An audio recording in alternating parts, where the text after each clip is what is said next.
Mark gives us this picture. It's Mark 10 verses, well, we really need to have verses 35 to 45, which is the story of James and John saying to Jesus, hey, if you're going to be king, we want the top jobs sitting right and left, and that's going to be great.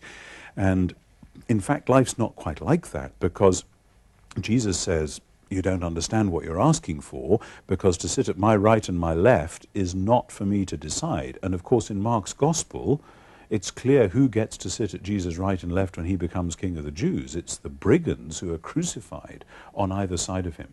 So already for Jesus, we see that becoming king is not about military dominance. It's about suffering and dying for the sins of the world. That's the messianic vocation he has in mind.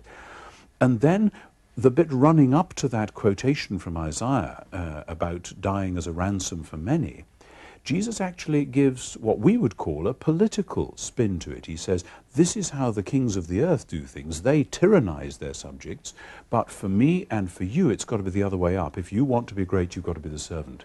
You've got to be the slave of all, because the Son of Man did not come to be served, but to serve and to give his life as a ransom for many. So this isn't just an abstract atonement theology.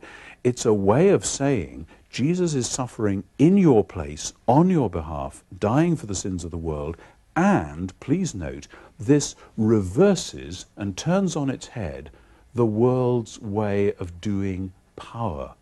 Now, I suspect that the church has yet to take seriously that combination of what we call atonement theology and of what we would call political theology. And that's just one example of the way in which a first century Jew, particularly with the book of Daniel or Isaiah in mind, would hold those things together, and we have usually held them apart.